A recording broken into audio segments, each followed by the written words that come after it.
Bonjour à toutes et à tous. Dans l'actualité de ce vendredi, le Finistère reste en vigilance rouge pour les crues.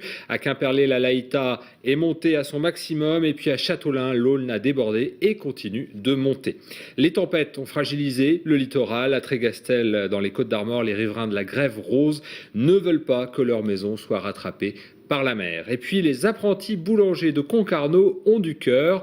Pain, viennoiserie et brioche, ce vendredi, ils ont livré le fruit de leur production au Resto du Cœur. Bienvenue dans cette nouvelle édition du vendredi 7 février 2014. Et ce vendredi, le Finistère est toujours placé en vigilance rouge pour les crues. La Laïta est montée au-dessus des 4,50 m à Quimperlé. Le pic était annoncé pour ce vendredi midi. C'est la 4e montée des eaux en 6 semaines. À Châteaulin, l'Aulne est également sortie de son lit. Une vingtaine de maisons sont inondées. Le pic est attendu ce samedi. Une cinquantaine d'élèves de l'école de gendarmerie ont été mobilisés pour aider les habitants à surélever leurs meubles. De nombreuses routes sont coupées dans le département. Et puis côté train, c'est le retour à la normale. Les passages à niveau inondés à Dirinon et Landerneau avaient obligé la SNCF à stopper le trafic sur les axes Landerneau-Quimper et Rennes-Brest.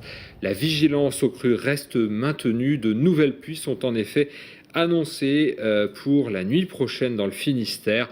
Des pluies qui vont précéder un nouveau coup de vent. 90 à 100 km/h de sud-ouest sont attendus jusqu'à ce samedi midi. La tempête a fragilisé et même détruit des dunes sur beaucoup de plages bretonnes. À Trégastel, sur la Grève Rose, la dune a reculé de plusieurs dizaines de mètres. Les riverains attendent des mesures durables pour préserver leur habitation de l'avancée de la mer. Anne Burlot les a rencontrés. Sur la Grève Rose de Trégastel, on redoute plus que tout les tempêtes et les grandes marées. Claude Fabre est aux premières loges. Depuis la démolition de la digue en 2008, sa maison est à la merci des intempéries. Petit à petit, la mer grignote du terrain. Cette résidente à l'année a déjà perdu 3 mètres de jardin. Et ces dernières semaines, l'érosion s'est accélérée. Nous ne sommes plus protégés par rien. Comment voulez-vous qu'on ne craigne pas dans ces conditions-là ? Ça fait 6 ans que nous nous battons pour obtenir une protection qu'on ne nous accorde pas, ou chichement. L'administration freine des cas de fer et pendant ce temps-là, nous nous sentons abandonnés. 7 maisons sont aujourd'hui menacées. Mais à plus long terme, c'est tout le quartier qui est en danger. La situation est urgente, seulement le dossier est sensible. Cette plage se situe sur un espace remarquable classé Natura 2000, ce qui limite les solutions envisageables. Les textes réglementaires prévoyaient de ne pas employer de méthodes dures par opposition aux méthodes douces. Et les méthodes douces, on les a toutes essayées. On s'est protégé avec des big bags de sable, mais tout ça, à notre sens, n'était que provisoire. Maintenant, il ne reste plus que la vraie solution, l'enrochement. Les riverains respirent. La sous-préfète vient de prendre le dossier en main et elle devrait bientôt entériner une solution qui fait consensus. La solution qui est aujourd'hui juridiquement, de façon environnementale, donc qui répond aussi au cahier des charges, c'est la solution qui est préconisée par Madame la sous-préfète, qui est une solution mixte d'enrochement et de rechargement en sable. Reste à savoir maintenant qui va financer l'enrochement et quand cette protection sera effective. Il y a 20 ans, à Rennes, le Parlement de Bretagne brûlait accidentellement à la suite d'une manifestation de marins-pêcheurs. En 20 ans, la profession a perdu la moitié de ses bateaux. Comment les pêcheurs vivent cette évolution ? David Cormier a rencontré quelques témoins. Le déclin de la pêche, 20 ans au moins qu'on en parle. Nous sommes allés au Guilvinec pour demander à des professionnels ce qu'ils en pensent. Le prix du poisson, problème d'équipage aussi, beaucoup, on trouve beaucoup moins de gars souvent. Voilà, tout ça, ça fait que la profession décline au fur et à mesure, quoi. Sur le plan financier, c'est quand même plus dur, le gasoil, ça prend pas mal. faut aller en mer pour gagner ses sous et c'est pas facile tout le temps. Mais certains jeunes sur les quais relativisent. Donc si j'ai voulu écouter certaines personnes, ça fait une dizaine d'années, à l'heure actuelle j'aurais rien eu encore parce que la pêche est déjà finie, ça valait pas le coup d'investir, il fallait, voilà, les bateaux étaient trop chers, voilà, c'était pas remboursable et puis finalement donc j'ai investi, ça fait 10 ans mon premier bateau, donc Caraïbes, donc je finis de le payer cette année, donc voilà, j'ai quand même réussi un joli pari déjà. Et depuis, il en a acheté 3 autres. À Pinmar, un ancien président du comité local des pêches se trouve entre 2 eaux. C'est un métier attractif, quoi que l'on dise. J'ai vu encore ce matin un pêcheur de langoustine du Guilvinec, il a fait une très bonne année 2013.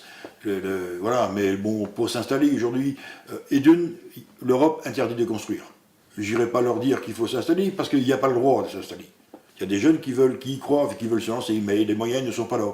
Alors il faut changer la donne pour qu'ils aient les moyens de se lancer. C'est l'économie d'une région, pas seulement du Guilvinec, c'est de la Cornouaille, c'est l'économie de toute une région. Il faut arrêter de tourner le dos à la mer. Le métier de pêcheur affronte des vents contraires. Il s'en sortira s'il trouve son équilibre entre la passion et la compétence de l'artisanat et la dimension industrielle.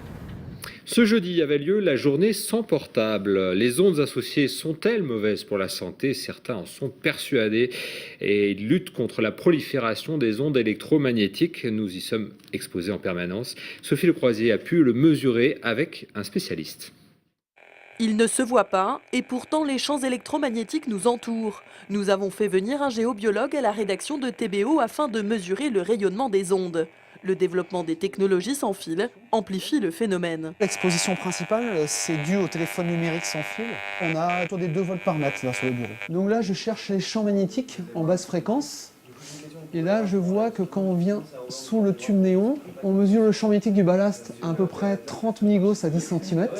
Et si on descend, on voit que le champ magnétique va au moins jusqu'à 2 mètres en dessous. Donc c'est-à-dire que vous, dans le bureau, dès que vous êtes debout, vous êtes la tête dans le champ magnétique des ballasts. Si on écoute les résolutions prises par le Parlement européen, on ne devrait pas dépasser 0,6 volts par mètre. La recommandation n'est pas appliquée en France. Certaines personnes souffrent de ces rayonnements importants comme Sylvie. Le jour où la Wi-Fi a été installée à son travail, les douleurs ont commencé à apparaître. Depuis, elle est contrainte d'organiser sa vie autrement. Ça fait 30 ans que je fais ce métier, de travailler en bibliothèque. Et puis là, oui, j'ai pris la décision de partir. C'est dur parce que c'est de l'investissement, parce que c'est des connaissances, un savoir-faire. Et voilà, il faut tout lâcher pour essayer de se sentir mieux et repartir autrement dans la vie, sur de nouvelles bases. Pour limiter les ondes dans sa maison, ne jamais dormir avec son téléphone portable allumé à proximité. Il faut aussi éloigner son radio-réveil d'1 mètre de sa tête, limiter le passage de fils électriques sous les lits et enfin désactiver la Wi-Fi. Pour ce qui est des champs électromagnétiques en extérieur, peu de zones blanches existent.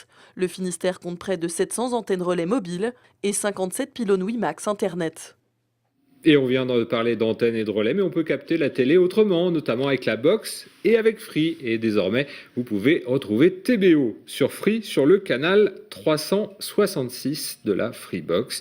À noter aussi que TB Sud et TVR 35 sont présents sur ce bouquet Free sur les canaux 365 et 364. Les élèves de la section boulangerie au lycée Saint-Joseph-Saint-Marc de Concarneau ont du cœur. Ce vendredi midi, ils ont distribué une partie de la production qu'ils réalisent lors de leurs travaux pratiques au Resto du Cœur de Concarneau. Julie Sicot les a suivis dans cette opération. Les pains au raisin se succèdent sur les plaques. Ces élèves de seconde du lycée Saint-Joseph de Concarneau enchaînent les fournées. Après les viennoiseries, ils se mettent à la fabrication des baguettes. L'odeur est alléchante et le crépitement du pain au sortir du four est appétissant. Puis vient le tour des brioches, bien dorées.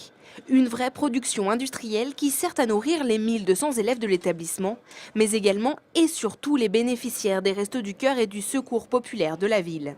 Toutes les semaines, on crée environ 2000 pains et 2 ou 3000 viennoiseries par semaine avec les élèves. En quantité, on offre en gros 2/3 de ce qu'on fabrique au Secours populaire et au Resto du Cœur. Ce vendredi, comme plusieurs fois par an, ce sont les jeunes qui vont aller servir leur production.